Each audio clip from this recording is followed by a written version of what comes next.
Hi ಎಲ್ರಿಗೂ ನಮಸ್ಕಾರ. ನೀವು ನೋಡ್ತಾ ಇದ್ದೀರಾ ನಿಮ್ಮ ಆರ್ಜಿ ಯೂಟ್ಯೂಬ್ ಚಾನಲ್. ಇವತ್ತು ನಾನು ದುರಂಧರ್ ದಿ ರಿವೆಂಜ್ ಸಿನಿಮಾದ ರಿವ್ಯೂ ಮಾಡ್ತಾ ಇದ್ದೀನಿ. ಸಿನಿಮಾ 3 ಗಂಟೆ 49 ನಿಮಿಷ ಆಯಿತು. ಹಿಂದಿ ವರ್ಷನ ನೋಡ್ಕೊಂಬಂದೆ ನಾನು. ಸಿನಿಮಾ ನೋಡ್ಕೊಂಬಂದ್ಮೇಲೆ ನನಗೆ ಏನು ಇಷ್ಟ ಆಯಿತು, ಆಮೇಲೆ ಹಂಸ ಮುಂದಿನ ಟಾರ್ಗೆಟ್ ಯಾರು, ಆಮೇಲೆ ಈ ಸಿನಿಮಾದಲ್ಲಿ ಆದಿತ್ಯ ಧರ್ ಮತ್ತು ರಣವೀರ್ ಸಿಂಗ್ ಅವರ ಜೋಡಿ ಯಾವ ರೀತಿ ಕಮಾಲ್ ಮಾಡಿದೆ ಅನ್ನೋದನ್ನ ಇವತ್ತಿನ ವಿಡಿಯೋದಲ್ಲಿ ತಿಳಿಸ್ಕೊಡ್ತೀನಿ. ಅದಕ್ಕಿಂತ ಮುಂಚೆ ನೀವು ನಮ್ಮ ಚಾನಲ್ಗೆ ಹೊಸಬರಾದರೆ ಪ್ಲೀಸ್ ಸಬ್ಸ್ಕ್ರೈಬ್ ಮಾಡ್ಕೊಳ್ಳಿ, ಹಾಗೂ ಬೆಲ್ಲೈಕನ್ ಮೇಲೆ ಒತ್ತಿದ್ರೆ ನಾನು ಅದೇ ಹೊಸ ವಿಡಿಯೋ ಅಪ್ಲೋಡ್ ಮಾಡಿದ ತಕ್ಷಣ ಫಸ್ಟ್ ನಿಮಗೆ ನೋಟಿಫಿಕೇಶನ್ ಬರುತ್ತೆ ಅಂತ ಹೇಳ್ತಾ ಇವತ್ತಿನ ಈ ವಿಡಿಯೋನ ಶುರು ಮಾಡ್ತಾ ಇದ್ದೀನಿ. ಬನ್ನಿ. ಫಸ್ಟ್ ಆಫ್ ಆಲ್ ನಾನು ಆದಿತ್ಯ ಧರ್ ಅವ್ರ ಬಗ್ಗೆ ಮಾತಾಡಲೇಬೇಕು. ಇವರ ಉರಿ ಸಿನಿಮಾ ನೋಡಿದ್ದೆ, ಹಿಂದಿ ವರ್ಷನಲ್ಲೇ ಬಂದಿದ್ದು. ಸಿನಿಮಾ ಅದ್ಭುತವಾಗಿ ಬಂದಿತ್ತು. ಅವ್ರು ನೆಕ್ಸ್ಟ್ ಸಿನಿಮಾ ಯಾವುದು ಅಂತ ಕಾಯ್ತಾ ಇರ್ಬೇಕಾದ್ರೆ ದುರಂಧರ್ ಅಂತ ಹೇಳ್ಬಿಟ್ಟು ಅನೌನ್ಸ್ ಮಾಡಿದರು. ಈ ಸಿನಿಮಾ 3.5 ತಾಸಿತ್ತು. ನಾನು ಟೈಮ್ ಲೈನ್ ನೋಡಿ ಡಿಸೈಡ್ ಮಾಡಿದ್ದೆ ಸಿನಿಮಾ ನೋಡೋದು ಬೇಡ, ಇಷ್ಟೊಂದು ಟೈಮು ಕೂರೋಕ್ಕಾಗುತ್ತಾ, ಥಿಯೇಟ್ರಲ್ಲಿ ಜನ ಕೂರ್ತಾರೋ ಅನ್ನೋದು ಸ್ವಲ್ಪ ನೆಗ್ಲೆಕ್ಟ್ ಮಾಡಿದ್ದೆ ನಾನು. ಅದನ್ನೇ ಮಾಡಿದ ತಪ್ಪು ಅಂತಂದು ಹೇಳೋಕ್ಕೆ ಇಷ್ಟಪಡ್ತೀನಿ. ಏನಕ್ಕಪ್ಪ ಅಂದರೆ ಅಂಥ ಒಳ್ಳೆ ಸಿನಿಮಾನ ಥಿಯೇಟ್ರಲ್ಲಿ ನೋಡೋಕ್ಕೆ ಮಿಸ್ ಮಾಡ್ಕೊತಾ ಇದ್ದೆ ಅಂತಂದು ಹೇಳೋಕ್ಕೆ ಇಷ್ಟಪಡ್ತೀನಿ. ಏನಕ್ಕಪ್ಪ ಅಂದರೆ ಇಂಡಿಯನ್ ಏಜೆಂಟು ಪಾಕಿಸ್ತಾನಕ್ಕೆ ಹೋಗಿ ಯಾವ ರೀತಿ ತನ್ನ ಅಧಿಕಾರನ ಚಲಾಯಿಸ್ತಾನೆ ಅನ್ನೋದನ್ನ ಈ ಸಿನಿಮಾದಲ್ಲಿ ನಾವು ತಿಳ್ಕೊಬೋದು. ಅಂದರೆ ಇಂಡಿಯಾಗೆ ಆಗೋ ತೊಂದರೆನ ಪಾಕಿಸ್ತಾನದಲ್ಲಿ ಹೋಗಿ ಇಂಡಿಯನ್ ಏಜೆಂಟು ಯಾವ ರೀತಿ ತಪ್ಪಿಸ್ತಾನೆ ಅನ್ನೋದನ್ನ ಈ ಸಿನಿಮಾದಲ್ಲಿ ನಾವು ತಿಳ್ಕೊಬೋದು. ಅದಕ್ಕೆ 3.5 ನಿಮಿಷನೂ ಕಡಿಮೆ ಆಗಿತ್ತು ಅಂತಂದು ಹೇಳೋಕ್ಕೆ ಇಷ್ಟಪಡ್ತೀನಿ. ಲಾಸ್ಟು ದುರಂಧರ್ ಏನು ಸಿನಿಮಾ ಬಂದಿತ್ತಲ್ಲ, ಅಲ್ಲಿ ನಮ್ಮ ರೆಹಮಾನ್ ದಕಾಯತ್ರವರ ಅಧ್ಯಾಯ ಮುಗಿದ ಮೇಲೆ ಹಂಸನ ಕಣ್ಣು ಆ ಕುರ್ಚಿ ಮೇಲೆ ಇರುತ್ತೆ, ಲಾಹೋರಿಯ ಕುರ್ಚಿ ಮೇಲೆ, ಲಾಹೋರಿ ಕಿಂಗ್ ಆಗಬೇಕು ಅಂತ ಹೇಳ್ಬಿಟ್ಟು. ಅದಕ್ಕೆಲ್ಲ ಏನೇನೆಲ್ಲ ಮಾಡ್ತಾನೆ ಅನ್ನೋದನ್ನ ಈ ಸಿನಿಮಾದಲ್ಲಿ ನಾವು ನೋಡಿ ತಿಳ್ಕೊಬೋದು. ದುರಂಧರ್ ರಿವೆಂಜಲ್ಲಿ ಆ ಸಿನಿಮಾದ ಕಥೆನ ಡೀಟೇಲಾಗಿ ಎಲ್ಲೂ ಹೇಳೋಕ್ಕೆ ಹೋಗಲ್ಲ. ಸಿನಿಮಾನ ಎಕ್ಸ್ಪೀರಿಯೆನ್ಸ್ ಮಾಡಬೇಕು ನೀವು. ಇದು 4 ಅವರ್ ಇದೆ ಅಂತ ಹೇಳ್ಬಿಟ್ಟು ನೀವೇನಾದರೂ ಥಿಯೇಟ್ರಲ್ಲಿ ಮಿಸ್ ಮಾಡ್ಕೊಂಡ್ರೆ ಅಂದರೆ ಒಂದು ಒಳ್ಳೆ ಸಿನಿಮಾನ ಮಿಸ್ ಮಾಡ್ಕೊಂಡ್ರೆ ಅಂತಂದೇ ಅರ್ಥ ಅಂತಂದು ಹೇಳೋಕ್ಕೆ ಇಷ್ಟಪಡ್ತೀನಿ. ಈ ಸಿನಿಮಾನ ಎಲ್ಲೂ ನಿಮಗೆ ಬೋರ್ ಹೊಡೆಯಲ್ಲ ಅಂತಂದು ಹೇಳೋಕ್ಕೆ ಇಷ್ಟಪಡ್ತೀನಿ. ಸ್ಕ್ರೀನ್ ಮೇಲೆ 15 ವರ್ಷಗಳ ಕಾಲ ನಡೆಯೋ ಘಟನೆನ 4 ಗಂಟೆಗಳಲ್ಲಿ, ಅಂದರೆ 2 ಪಾರ್ಟಲ್ಲಿ ತೋರಿಸಿದ್ದಾರೆ. ಅದು 3.5 ತಾಸು, ಇದು 4 ತಾಸು ಹೆಚ್ಚು ಕಡಿಮೆ. ಇಂಟರ್ವಲೆಲ್ಲ ಸೇರಿದರೆ 4 ತಾಸಾಗುತ್ತೆ. ಹಾಗಾಗಿ ಹೇಳ್ತಾ ಇರೋದು, ನಿಮಗೆ ಈ ಸಿನಿಮಾ ಎಲ್ಲೂ ಬೋರ್ ಹೊಡೆಯಲ್ಲ. ಒಂದು ನೈಜ ಘಟನೆ ಆಧಾರಿತವಾಗಿ ಮಾಡಿರುವಂಥ ಸಿನಿಮಾ ಇದು. ಇವರಿಗೆ ತಕ್ಕನಾಗಿ, ಅಂದರೆ ಕತೆಗೆ ತಕ್ಕನಾಗಿ ಸ್ವಲ್ಪ ಚೇಂಜಸ್ ಮಾಡ್ಕೊಂಡಿರ್ತಾರೆ. ಡೀಟೇಲಾಗಿ ತೋರ್ಸೋಕ್ಕಾಗಲ್ಲ ಕಥೆನ ಅಂತಂದು ಹೇಳೋಕ್ಕೆ ಇಷ್ಟಪಡ್ತೀನಿ. ಆದ್ರೂ ಹಿಂಗೆಲ್ಲ ನಡೆಯುತ್ತಾ ಅನ್ನೋದನ್ನ ನಾವು ನೋಡಿ ತಿಳ್ಕೊಬೋದು. ರೆಹಮಾನ್ ದಕಾಯತ್ರವರ ಅಧ್ಯಾಯ ಮುಗಿದ ಮೇಲೆ ನಮ್ಮ ಹಂಸರ್ ಅವರು ಲಾಹೋರಿನ ಕ್ಯಾಪ್ಚರ್ ಮಾಡ್ತಾರೆ. ಅದಾದಮೇಲೆ ಅವರು ಯಾವ್ಯಾವ ರೀತಿ ಫೇಸಸ್ ಮಾಡ್ತಾರೆ, ಅಲ್ಲಿ ಯಾವ ರೀತಿ ಎಲ್ಲ ನಡೆಯುತ್ತೆ ಘಟನೆಗಳು ಅನ್ನೋದನ್ನ ಸಿನಿಮಾನ ನೋಡಿ ಎಕ್ಸ್ಪೀರಿಯೆನ್ಸ್ ಮಾಡಬೇಕು ಅಂತ ಹೇಳೋಕ್ಕೆ ಇಷ್ಟಪಡ್ತೀನಿ.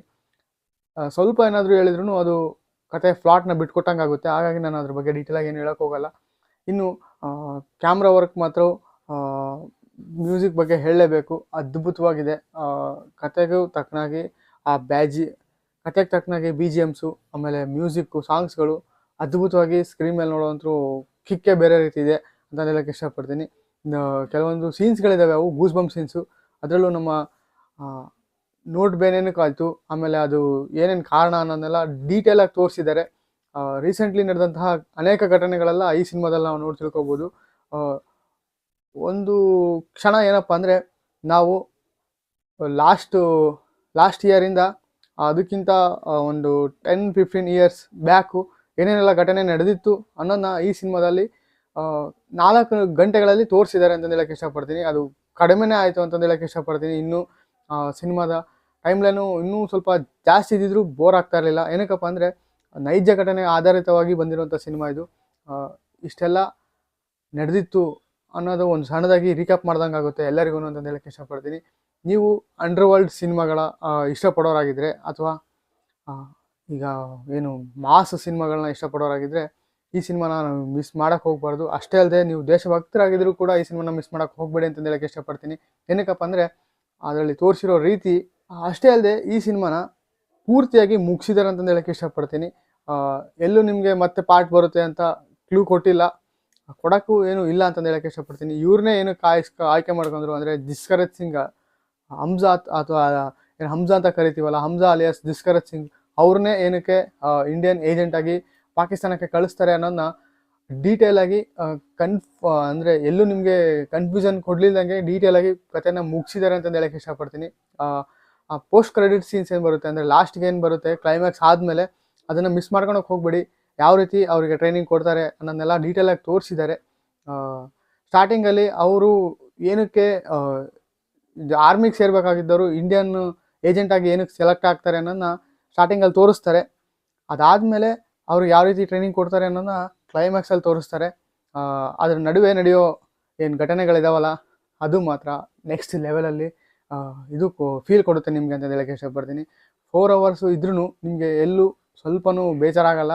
ಆಮೇಲೆ ಸ್ಕ್ರೀನ್ ನೋಡಬೇಕಾದ್ರೆ ಆ ಕಡೆ ನೋಡಬೇಕು, ಬೋರ್ ಆಗ್ತಿದೆಯಲ್ಲ ಗುರು ಅಂತ ಫೀಲ್ ಅಂತೂ ಆಗೋದೇ ಇಲ್ಲ ನಿಮಗೆ. ಅದ್ಭುತವಾದಂಥ ಸಿನಿಮಾನ ನಮ್ಮ ಆದಿತ್ಯ ದರ್ ಅವರು ಕೊಟ್ಟಿದ್ದಾರೆ. ಹೇಳೋಕ್ಕೂ ಒಂದು ದಮ್ ಬೇಕು ಗುರು. ಈ ರೀತಿ ಸಿನಿಮಾನ ನೈಜ ಘಟನೆ ಆಧಾರಿತವಾಗಿ ಇರುವಂಥ ಸಿನಿಮಾನ ಅದ್ಭುತವಾಗಿ ಒಂದೊಳ್ಳೆ ಫ್ಲ್ಯಾಟ್ ಮೂಲಕ ತೋರಿಸಿದ್ದಾರೆ. ಅದಕ್ಕೆ ನಮ್ಮ ರಣವೀರ್ ಸಿಂಗ್ ಅವರ ಆ್ಯಕ್ಟಿಂಗ್ ಮಾತ್ರ ಟಾಪ್ ನಾಚ್ ಆಗಿದೆ ಅಂತ ಹೇಳಕ್ಕೆ ಇಷ್ಟಪಡ್ತೀನಿ. ಅವರು ನೆಕ್ಸ್ಟ್ ಲೆವೆಲ್ ಆ್ಯಕ್ಟಿಂಗ್ ಮಾಡಿದ್ದಾರೆ. ಏನು ಗುರು ಇವರು ಡೈಲಾಗ್ಗಳಿಗಿಂತ ಅವ್ರ ಕಣ್ಣಲ್ಲೇ ಆ್ಯಕ್ಟಿಂಗ್ ಭಾಳ ಮಾಡಿದ್ದಾರೆ ಅಂತ ಹೇಳಕ್ಕೆ ಇಷ್ಟಪಡ್ತೀನಿ. ಅದ್ಭುತವಾದಂಥ ಆ್ಯಕ್ಟಿಂಗು ರಣವೀರ್ ಸಿಂಗ್ ಅವರು ಅಂತ ಹೇಳಕ್ಕೆ ಇಷ್ಟಪಡ್ತೀನಿ. ಮ್ಯೂಸಿಕ್ಕು ಆಮೇಲೆ ಕ್ಯಾಮ್ರಾ ವರ್ಕು ಸಖತ್ತಾಗಿ ಮೂಡ್ ಬಂದಿದೆ. ನೀವು ಸಿನಿಮಾನ ನೋಡಿದರೆ ನಿಮ್ಗೆ ಏನು ಅನ್ನಿಸ್ತು ಅನ್ನೋದನ್ನ ಮಿಸ್ ಮಾಡಿದೆ ಕಾಮೆಂಟ್ ಮಾಡಿ. ನಿಮ್ಮ ಧುರಂಧರ್ 1 ನೋಡಿದರೆ ಅದ್ರ ಬಗ್ಗೆ ಡೀಟೇಲಾಗಿ ನಾನು ವಿಡಿಯೋ ಮಾಡ್ತೀನಿ. ಕಾರಣಾಂತರಗಳಿಂದ ಮಾಡಿರಲಿಲ್ಲ. ಏನಕ್ಕಪ್ಪ ಅಂದರೆ ನಾನು ಹೇಳಿದ್ನಲ್ಲ ಸ್ಟಾರ್ಟಿಂಗೆ 3 hour ಇದೆ, 3.5 ತಾಸಿದೆ, ಏನು ಸಿನಿಮಾ ನೋಡ್ತಾರೆ ಗುರು, ನನಗೆ ಯಾಕೋ ಇಂಟ್ರೆಸ್ಟ್ ಬರ್ತಿಲ್ಲ ಅಂತ ಅನಿಸಿತ್ತು. ಹಾಗಾಗಿ ನೋಡೋಕೆ ಹೋಗಿರಲಿಲ್ಲ. ನಾನು ಲಾಸ್ಟಲ್ಲಿ ನೋಡಿದೆ. ಎಕ್ಸ್ಪೀರಿಯೆನ್ಸ್ ಮಾತ್ರ ನೆಕ್ಸ್ಟ್ ಲೆವೆಲಲ್ಲಿತ್ತು. ಧುರಂಧರ್ ಸಿನಿಮಾದ ರಿವ್ಯೂ ಕೂಡ ನೀವೇನಾದರೂ ಎಕ್ಸ್ಪೆಕ್ಟ್ ಮಾಡ್ತಾಯಿದ್ರೆ, ಅಂದರೆ ಡೀಟೇಲ್ ರಿವ್ಯೂನ ಎಕ್ಸ್ಪೆಕ್ಟ್ ಮಾಡ್ತಾಯಿದ್ರೆ ಅದನ್ನು ತಿಳಿಸ್ಕೊಡ್ತೀನಿ. ಧುರಂಧರ್ 2ನ ಮಿಸ್ ಮಾಡ್ಕೊಳಕ್ಕೆ ಹೋಗಬೇಡಿ. ರೀಸೆಂಟ್ಲಿ ಅಂದರೆ ಲಾಸ್ಟ್ ವೀಕು ಧುರಂಧರ್ನ ಮತ್ತೆ ರಿಲೀಸ್ ಮಾಡಿದರು. ಕಾರಣ ಏನಕ್ಕಪ್ಪ ಅಂದರೆ ಪ್ಲಾಟ್ ಕಂಟಿನ್ಯೂ ಆಗಲಿ ಅಂತ ಹೇಳ್ಬಿಟ್ಟು ಅದ್ಭುತವಾದಂಥ ರೆಸ್ಪಾನ್ಸ್ ಕೂಡ ಬಂದಿತ್ತು ಆವಾಗ. ಧುರಂಧರ್ 2ಗಂತೂ ನೆಕ್ಸ್ಟ್ ಲೆವೆಲ್ ಎಕ್ಸ್ಪೀರಿಯೆನ್ಸು. ಅದರಲ್ಲೂ ನಮ್ಮ ನೋಟ್ ಬ್ಯಾನ್ ಅದ್ರ ಬಗ್ಗೆ ಎಲ್ಲ ಡೀಟೇಲಾಗಿ ತೋರಿಸಿದ್ದಾರೆ. ನೀವು ಮಿಸ್ ಮಾಡ್ಕೊಳಕ್ಕೆ ಹೋಗಬೇಡಿ. ನಾನು ಕಥೆನ ಬಿಟ್ಕೊಡಲ್ಲ. ನೀವು ಥಿಯೇಟ್ರಲ್ಲಿ ಎಕ್ಸ್ಪೀರಿಯೆನ್ಸ್ ಮಾಡಲೇಬೇಕು ಈ ಸಿನಿಮಾನ ಅಂತ ಹೇಳೋಕ್ಕೆ ಇಷ್ಟಪಡ್ತೀನಿ. ನೀವು ನೋಡಿದರೆ ನಿಮ್ಗೆ ಏನು ಅನ್ನಿಸ್ತು ಅನ್ನೋದನ್ನ ಮಿಸ್ ಮಾಡಿದ್ರೆ ಕಾಮೆಂಟ್ ಮಾಡಿ.